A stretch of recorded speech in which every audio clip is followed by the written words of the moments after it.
નમસ્તે વિદ્યાર્થી મિત્રો, સ્વાગત છે તમારું મારી આ યુટ્યુબ ચેનલમાં. તો વિદ્યાર્થી મિત્રો, આજે આપણે રિઝનિંગમાં શિલોંગ્સના પ્રશ્નો જોઈશું તથા તેની સમજ પણ પ્રાપ્ત કરીશું. તો જો વિદ્યાર્થી મિત્રો તમને મારો વિડીયો પસંદ આવે તો આ વિડીયોને લાઈક, શેર અને સબસ્ક્રાઈબ જરૂર કરજો. તો ચાલો વિદ્યાર્થી મિત્રો વિડીયોની શરૂઆત કરીએ. શિલોંગ્સ, સિલોલિઝમ. જે સિલોલિઝમ છે તે શબ્દનો અર્થ થાય છે નિષ્કર્ષ કે અનુમાન. જે સિલોલિઝમના પ્રશ્નો પૂછાતા હોય છે તેમાં તમને નિવેદનો અને નિષ્કર્ષ બે વસ્તુ તમને આપવામાં આવેલી હોય છે. નિવેદનો પરથી તમારે નિષ્કર્ષ પર જવાનું હોય છે. નિવેદનો એટલે કે વિધાન પણ તેને કહેવામાં આવે છે. નિષ્કર્ષ એટલે કે તેને તારણ તરીકે પણ ઓળખવામાં આવે છે. એટલે જે વિધાન આપવામાં આવેલું હોય છે તેના પરથી તમારે તારણ તારવવાનું હોય છે. આગળ જોઈએ એટલે નિષ્કર્ષ પર પહોંચવા માટે આનુમાનિક તર્કનો ઉપયોગ. એટલે જે આપણે નિષ્કર્ષ છે જે આપવામાં આવેલું હોય છે તેના માટે આપણે તર્કનો ઉપયોગ કરવાનો હોય છે. સિલોલિઝમ એ નિવેદનોની તાર્કિક દલીલ છે. એટલે જે સિલોલિઝમ છે એ શું છે? જે નિવેદનો આપવામાં આવેલા છે તેની તાર્કિક દલીલ છે. અહીંયા એક ઉદાહરણ લેવામાં આવેલું છે. એટલે કે તમારે નિવેદન પરથી નિષ્કર્ષ પર જવાનું હોય છે. જે તમને નિવેદનો આપવામાં આવેલા છે તેને જ તમારે અનુસરવાના છે. તેના પરથી એટલે કે નિવેદનો પરથી તમારે વેન ડાયાગ્રામ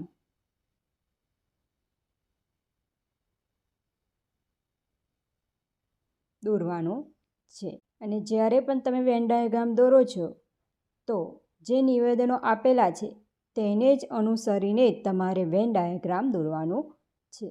તમને શું લાગે છે તેને અનુસરવાનું નથી. જે નિવેદનો પરીક્ષામાં આપવામાં આવેલા હોય તેને જ તમારે અનુસરવાના છે. ત્યારબાદ તમારે જે નિષ્કર્ષ આપવામાં આવેલો છે તે જે તમે વેન ડાયાગ્રામ દોર્યો છે તેના પરથી તમારે જવાબ પર જવાનું છે. જે અહીંયા ઉદાહરણ લીધું છે તે હવે આપણે સોલ્વ કરીશું.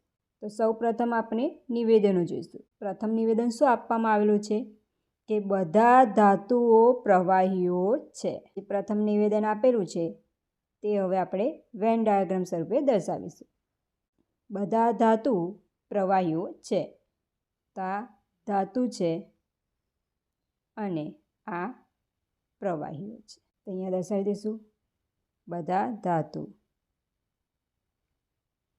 આ જે પ્રવાહીઓ છે એટલે પ્રવાહી. બીજું નિવેદન જોઈશું. બધા પ્રવાહીઓ પીના છે. તો જે બધા પ્રવાહીઓ છે તેને પીનામાં દર્શાવી દઈશું. તો બધા પ્રવાહીઓ પીના છે. પીના તરીકે દર્શાવી દઈશું. પીના. જે આપણને આ ડાયાગ્રામ મળે છે તે નિવેદનો માટેનો છે. હવે આગળ આપણે નિષ્કર્ષ પર જઈશું. તો પ્રથમ નિષ્કર્ષ શું આપવામાં આવેલું છે? કેટલાક પીના પ્રવાહીઓ છે. તો પીના ક્યાં દર્શાવેલું છે? કેટલાક પીના. ક્યાં જવાનું છે? અંદર જવાનું છે. પ્રવાહીઓ છે. તો અહીંયા આપણે ધ્યાન રાખવાનું છે જ્યારે પણ આપણે બહારથી અંદર તરફ જઈએ છીએ. આ બહાર છે પીના. હવે આપણે અંદર તરફ જવાનું છે. શું દર્શાવવાનું છે? પ્રવાહીઓ છે. તો ત્યારે ફક્ત કેટલાક હશે તે જ વિધાન સાચું થશે. તો અહીંયા કેટલાક જ આપેલા છે એટલે કે કેટલાક પીના પ્રવાહીઓ છે. તો જે આપણું પ્રથમ નિષ્કર્ષ છે એ શું થશે? સાચું થશે. હવે આપણે બીજા નિષ્કર્ષ પર જઈશું. જે બીજું નિષ્કર્ષ આપેલું છે તે શું કહે છે? બધા ધાતુ પ્રવાહીઓ છે. હવે આપણે જોઈ શકીએ છીએ કે જે નિવેદન આપવામાં આવેલું છે કે બધા ધાતુ પ્રવાહીઓ છે તે જ નિવેદન અહીંયા આપણને નિષ્કર્ષમાં આપવામાં આવેલું છે. તો જ્યારે પણ નિવેદન જ નિષ્કર્ષ તરીકે આપવામાં આવેલું હોય ત્યારે તે ખોટું થશે. એટલે કે જે બીજો ઓપ્શન છે નિષ્કર્ષમાં એ સાચો થશે નહીં. એટલે જે આપણો જવાબ છે એ કયો થઈ જશે? ફક્ત નિષ્કર્ષ 1 એટલે કે કેટલાક પીના પ્રવાહીઓ છે તે સાચો થશે. પરંતુ જો અહીંયા આપણને એવું કહ્યું હોત કે બધા પીના પ્રવાહીઓ છે પીના પ્રવાહીઓ છે તો એ નિષ્કર્ષ સાચું થશે નહીં. એ કેવું થશે? ખોટું થશે. કે તમને પરીક્ષામાં શું પૂછવામાં આવેલું છે. તો હવે આપણે જે પરીક્ષામાં પૂછાયેલા પ્રશ્નો છે તે જોઈશું. પ્રશ્ન છે, આપેલ વિધાન અને તારણો કાળજીપૂર્વક વાંચો. ધારી લઈએ કે વિધાનોમાં આપવામાં આવેલી માહિતી સાચી છે, ભલે તે સામાન્ય રીતે જાણીતી હકીકતોથી ભિન્ન હોય તેવું લાગતું હોય, તો નક્કી કરો કે વિધાનોમાંથી આપેલા તારણો પૈકી કયું તારણ તાર્કિક રીતે અનુસરે છે. એટલે અહીંયા આપણને શું આપવામાં આવેલું છે? વિધાન આપવામાં આવેલું છે અને તેને અનુરૂપ તારણ આપણને આપવામાં આવેલું છે. તો સૌપ્રથમ આપણે વિધાનો પરથી વેન ડાયાગ્રામ દોરીશું. અહીંયા આપણે વેન ડાયાગ્રામ એટલા માટે દોરી રહ્યા છે કે સરળતા માટે, કે પ્રશ્નને આપણે સરળતાથી સોલ્વ કરીએ. તો આપણે પ્રથમ વિધાનને આ રીતે દર્શાવીશું. તમામ હાર્મોનિકા વાયોલિન છે. તો અહીંયા આ જે અંદર છે તે હાર્મોનિકા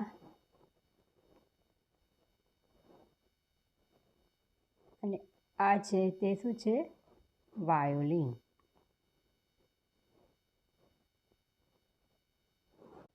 હવે બીજું વિધાન જોઈશું. શું કહેવામાં આવે છે? કે બધા વાયોલિન, એટલે બધા વાયોલિન છે એ શું છે? તબલા છે.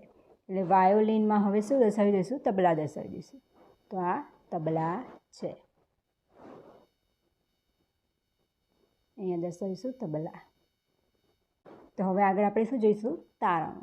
જે આપણે વેન ડાયાગ્રામ દોર્યો છે તેના પરથી આપણે તારણો જોઈશું. પ્રથમ તારણ છે, બધા તબલા વાયોલિન છે. તો અહીં આપણે જોઈ શકીએ કે બધા તબલા વાયોલિન છે તેવું આપણને પ્રથમ તારણ આપવામાં આવેલું છે. પરંતુ અહીંયા ધ્યાનમાં રાખવાનું છે કે જ્યારે પણ તારણમાં બહારથી અંદર તરફ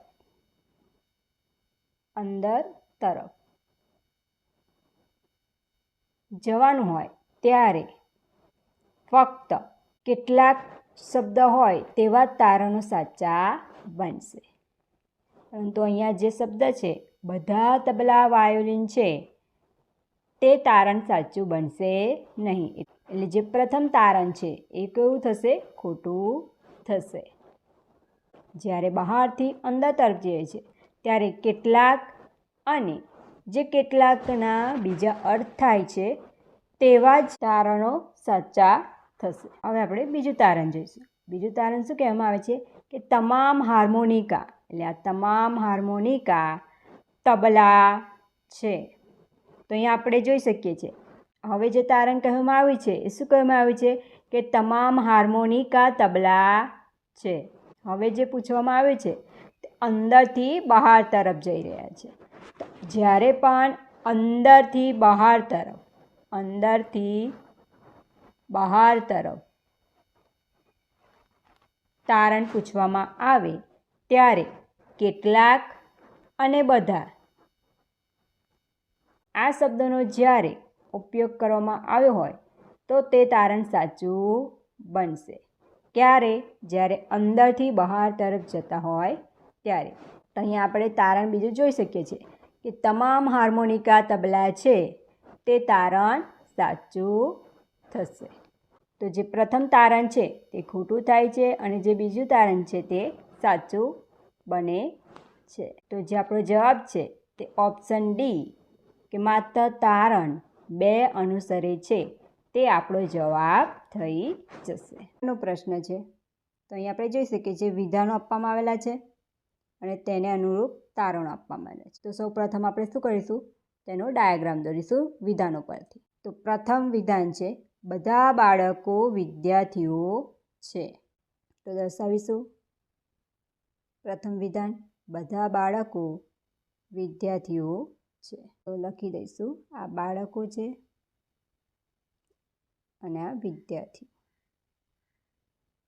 બીજા નંબરનું વિધાન શું કહે છે? બધા વિદ્યાર્થીઓ વિદ્વાન છે.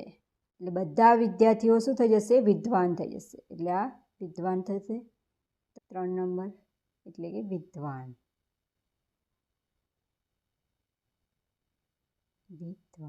હવે આપણે તારણો જોઈશું. તો પ્રથમ તારણ શું કહે છે? બધા વિદ્વાન બાળકો છે. તો અહીં આપણે જોઈ શકીએ છીએ બધા વિદ્વાન બાળકો છે. અહીંયા શું આપવામાં આવેલું છે? બહારથી અંદર તરફ જઈ રહ્યા છે અને તેમાં બધા શબ્દ આપેલો છે. એ બધા શબ્દ હશે તો તે તારણ કેવું હશે? ખોટું હશે. કારણ કે અહીંયા કેટલાક શબ્દ આપેલ હોત તો આ તારણ સાચું થાત, પરંતુ અહીંયા બધા શબ્દ આપેલ છે. એટલે કે જ્યારે બહારથી અંદર તરફ જઈએ છીએ ત્યારે બધા શબ્દ આપેલ હોય તો તે તારણ ખોટું થશે. હવે બીજું તારણ જોઈએ. કેટલાક વિદ્વાન બાળકો છે. એટલે કે જે કેટલાક વિદ્વાન છે એ શું છે? બાળકો છે. તો આ કેટલાક શબ્દને અનુસરે છે. તો આ જે કેટલાક શબ્દ છે જે બીજું તારણ છે એ શું થશે? સાચું થશે. એટલે જે આપણો જવાબ છે એ ફક્ત 2 નંબરનું જે તારણ છે તે જ સાચું થશે. તો એ આપણને આપેલું છે ઓપ્શન એમાં કે માત્ર તારણ 2 અનુસરે છે. આગળનો પ્રશ્ન છે. તો સૌ પ્રથમ આપણને વિધાન આપવામાં આવેલા છે. તો વિધાનને અનુરૂપ આપણે વેન ડાયાગ્રામ દોરીશું. વિધાન 1 છે બધા ઘોડા કૂતરા છે. આ રીતે દોરાશે બધા ઘોડા કૂતરા છે. તો અહીંયા દર્શાવીશું આ ઘોડા છે અને આ કૂતરા છે.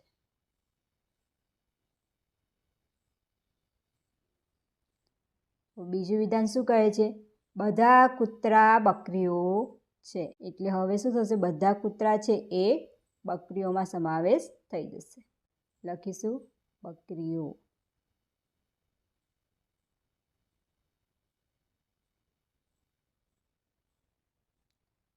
ત્રીજું વિધાન આપવામાં આવેલું છે. શું આપવામાં આવેલું છે? બધી બકરીઓ સસલા છે. એટલે જે બધી બકરીઓ છે એ શું છે? સસલા છે. એટલે શામાં સમાવેશ થઈ જશે? આ રીતે થશે બધી બકરીઓ સસલા છે. તો દર્શાવી દઈશું સસલા.